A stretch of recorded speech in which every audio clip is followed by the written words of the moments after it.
Vanetti. I'm here doing the Pro-Am review with Shemaine Hurtado. Shemaine is a professional trainer down in Southern California, Moore Park to be exact. And she has been kind enough to do a Pro-Am review with me on the Judy Harvey collective marks video. And first we're going to talk to Shemaine to get her view on the video, and then I'll give my input. And from there you can decide if it's something that you'd like to watch. All right, Shemaine, go ahead and give us a little background on yourself, and then go ahead and tell us about your thoughts on the video.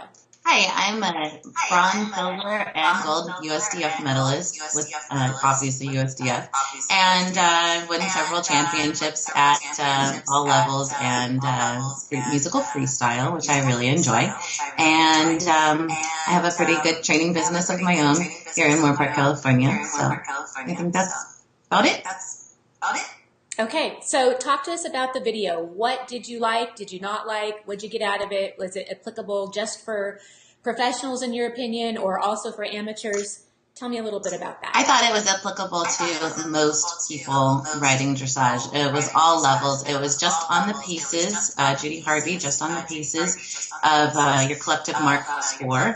And what I really liked about it was that she showed different horses doing different walks, trots, and canters. And in particular, she showed one horse at a quiet dressage show where its walk was very relaxed, and it had a really nice walk score. And then at another show that was a lot more busy and distracting, and the horse was very, very tense. And I liked that because my clients sometimes don't always understand when I train and ride a horse in a show.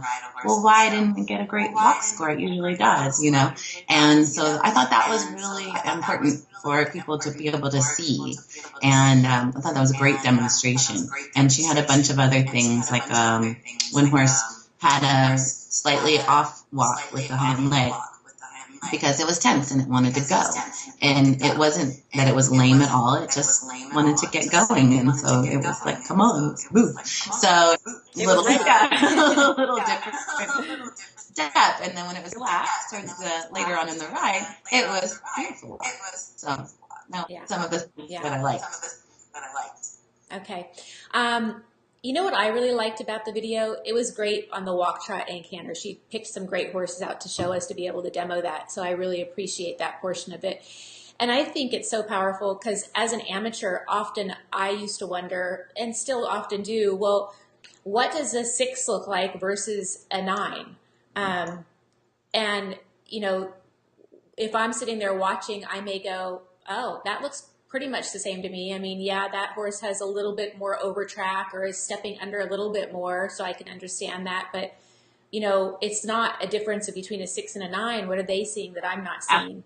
And so she did a really great job of explaining that. I liked that piece a lot. It just kind of solidified and put a picture into my mind of the difference between, you know, a 6 and a 9.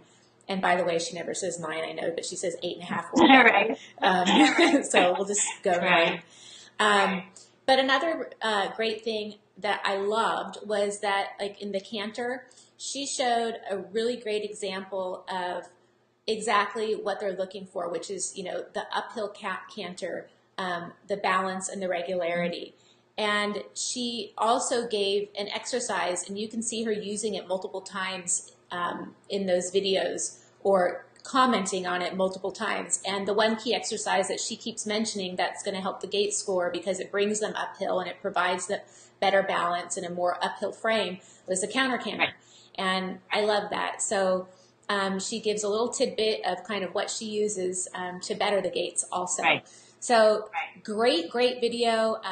Really good for understanding collective marks. A lot of people don't know what really goes into the collective marks. Right. I remember someone explaining it to me when I first started, you know, 10 years ago riding dressage, and they were like, oh, yeah, the submission score is everything in front of the neck and the, you know, and I was like, huh? What? It made no sense, you know? I mean, it's interesting.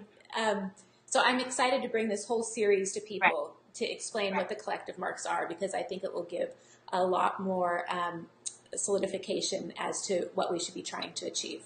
So, yeah, I think she creates so many variables in this video and shows so many different examples that was what I really liked about it was, you could see, oh, this horse, is a fantastic mover, and it would get a great score, but also this other horse may not be quite as fantastic of a mover, but it still gets a very good score when it's relaxed. And yeah, because she showed us kind of a regular horse, and it, kind of normal. She said it's moving. This is very correct, moving very correctly. Get a good score. It's not fabulous and exuberant, like this other horse, but it's good, solid, correct, and I would give it high marks. So, yeah, I liked that. Something for everybody. Something we can all walk away with. Some more knowledge about what we're trying to achieve. All right. Well, thank you very much, Shemaine. I appreciate it. Good luck to you. Happy riding, and good luck in your business. All right. Thank you so much. I really enjoyed it. All right. Take care. Bye-bye. Bye-bye.